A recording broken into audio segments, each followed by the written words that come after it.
presentation. So you already have an idea what is bridge presentation, am I right? Okay, mabilisan lang po ito. We'll talk about bridge presentation. Concepts or includes the baby's presentation is either the foot or the buttocks. Or the feet or the buttocks. So ang mauuna or ang nakatapat doon sa puwet or doon sa puwerta ni mother or doon sa cervical os is the buttocks and feet. And we already know that it's supposed to be the head. Okay, cephalic presentation is the best presentation, specifically yung tinatawag nating vertex presentation. But in this case, bridge presentation, it is the feet or the buttocks that comes out first of the cervix or the vagina. Okay, downwards towards the birth canal rather than the head. Now, there are several types of bridge presentation depending on what part of the fetus is on the presenting or on the pelvic inlet. So what are the types, sir? Let's start with number 1. We have your front, followed by your complete, and we have your footling. Okay, your front, complete, and your footling. Front, complete, and your footling. So what is the difference between the three, sir? For you to understand this better, let's go with pictures. Okay? Can I proceed? Yes. The front bridge position, as you can see here, it is the buttocks. Therefore, or hence, front bridge position is your buttocks presentation. Puwet ang unang lalabas. Okay? Complete bridge presentation is, as you can see in the picture, okay, your feet and the buttocks are intertwined together. Okay, possible either sa kanila. So kapag inai mo yan, soft, then may angular spaces or angular edges. Yung angular edges is actually the joints of the fetus. Pero ito naman, soft part. Okay? Pwede pa rin yan. That is your complete. And footling naman, as you can see in this area or on the last picture, okay, it is the foot that will come out first. We have one case of this when I was still a student. Okay, but the case was actually breech siya. At the same time, 7 months na siya noon, breech. But the mother actually committed the action, the abortion. Okay, so the sad thing about this, induced abortion yung ginawa niya. She actually took medications to that, and which was unable to succeed getting rid of the entire fetus. Ang ginawa niya, she uses hammer to get some of the fetus parts and start cutting it. So, medyo pangalawang paa niya na yun na nilalabas. Okay, so yung babae was actually, her visa was approved to go abroad. And she got pregnant. And she can't miss out to fly. With the visa, ang tagal niyang hinintay, but she's pregnant. And she's already 7 months, so still, she pushed through na, 7 months na, it's buo na yung bata. Wala pa na lang konti. So medyo yung time na yon, naglalaban ng ethico-moral principle mo, kasi nga, parang ethical and moral, siguro ethically, you have to help them. But sometimes your moral principle parang hayaan mo na lang, visit siya, parang gano'n. Pero you still have to help them. Kasi nga, pag nandun sila sa hospital, they are your patient. And you should be advocating for their benefit. Okay. Anyway, so that is your front, complete, and footling bridge presentation. All of them are bridge presentation. Now, what are the cause and risk factors? Number 1 is prematurity.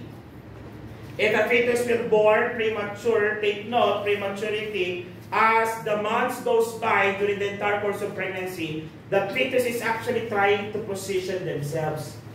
Diba? Umiikot talaga sila inside the uterus and trying to make their head on the pelvic inlet. Ganun dapat. But since the child will be delivered prematurely, the rotation, internal rotation was not complete. Ibig sabihin, papunta pa lang siya sa stage na yon, that the head will be presented on the pelvic inlet. But in this case kasi, it was delivered unintentionally, it was delivered prematurely, hence, hindi pa siya nakaposition properly. So most of the time, premature children were actually delivered through cesarean section. At least Multiple pregnancy. For the multiple pregnancy, you already know this. Okay? Kapag may multiple pregnancy or gestation na tinatawag, okay? Yung isa maaring breech, yung isa hindi. Kasi nga, because of their positioning during the development. Okay? Maaring yung isa, nakatapat niya yung paanong isa, and same goes with the others. So yung isa naka-cephalic, pero yung isa naka-breech. Okay? Next is your uterine abnormalities. For uterine abnormalities, such as the presence of what? Uterine fibroids. Uterine fibroids that may lead into placental attachment abnormalities. What are example of your potential placental attachment abnormalities? Your placenta previa. Okay? Placenta previa. And another one is your polyhydramnios and oligohydramnios. For the polyhydramnios, it's very self-explanatory. Imagine a balloon full of water. Then you put something there. So since maluwang yung tubig, yung ikutan niya, yung baby pwedeng ikot ng ikot. Okay, in this case naman, yung oligohydramnios naman, since kokonti yung tubig ni mother, okay, imbes na si baby is mag-position, hindi siya makaposition because the space is too tight for them to rotate. Hence, leading into breech presentation. And if the mother has history of previous breech presentation. Kaya as you notice, if a woman delivered on her first pregnancy via cesarean section, succeeding pregnancies are already expected to deliver via cesarean section as well. And as I mentioned earlier, in terms of diagnostic tests, okay, what are the diagnostic tests? Ganun pa rin. Physical examination. For the physical examination, you're going to do the palpation. Palpate the body parts of the baby or the fetus into the mother's abdomen to determine the baby's head, buttocks, and limbs. And you were able to perform this by performing which maneuver again? Leopold's maneuver. Diba? So if you conduct your Leopold's 1 at nakapa mo is round and firm, that's the fetal health, meaning ano ang presentation ni baby?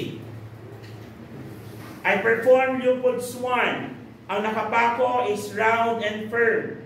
Since I palpated round and firm, that would be the fetal head. Hence, ano ang fetal presentation? Breech presentation. It is the buttocks or the feet. Kasi yung ulo niya is nasa fundus. Tama ba?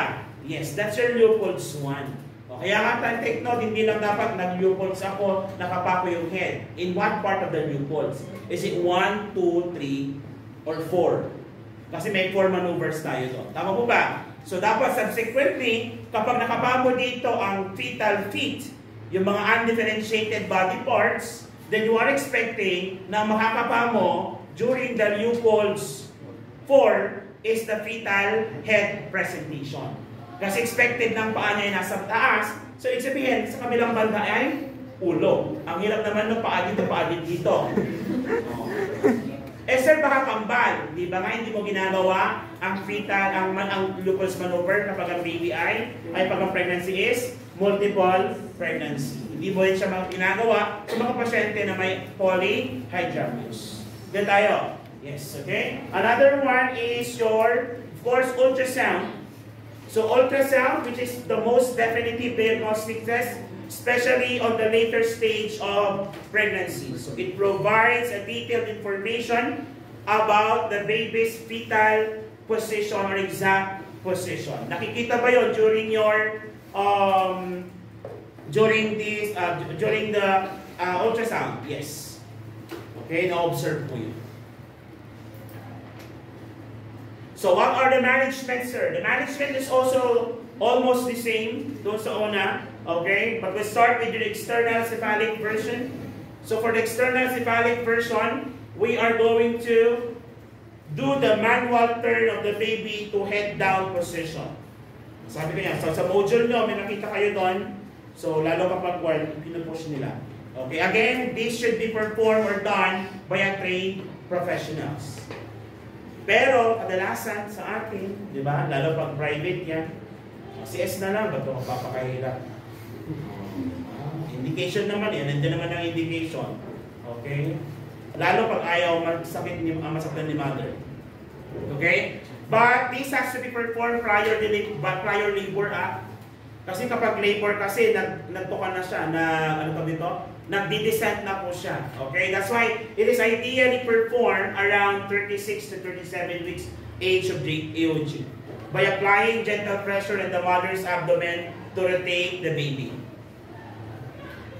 So again, should it be performed by a non-trained professional? No. Kailangan po ba trained? Yes. Why? Because these are the possible complications. It may lead to PROM. What is PROM? Premature rupture of membrane, and it may lead to fetal distress as a complication. That is why, if you are not trained to perform this, then you should be doing this. Pelvic examination, okay, will also be our pelvic positioning, pelvic tilt exercise and positioning can also be done. Meron tayong tinatawag na bridge tilt, wherein the mother lies on her back with her pelvis raised by pillows. Okay. So these are management that can be done in hoping that it could work, but it's not 100% effective.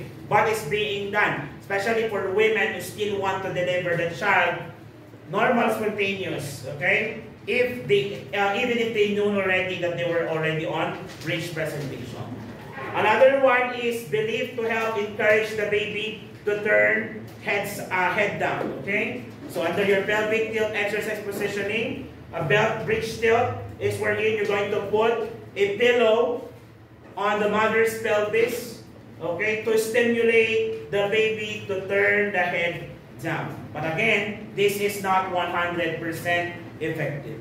Okay, and it should be started earlier in the pregnancy and not guaranteed in the last trimester. You should have been doing this starting on the second trimester pala. And again, this is not 100% effective.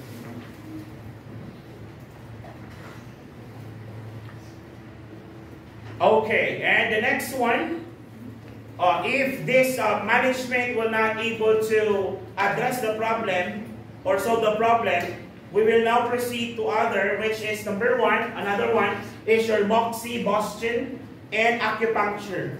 So again, this is just an alternative medicine from the Chinese medicine, wherein it helps to stimulate the baby to turn. Okay?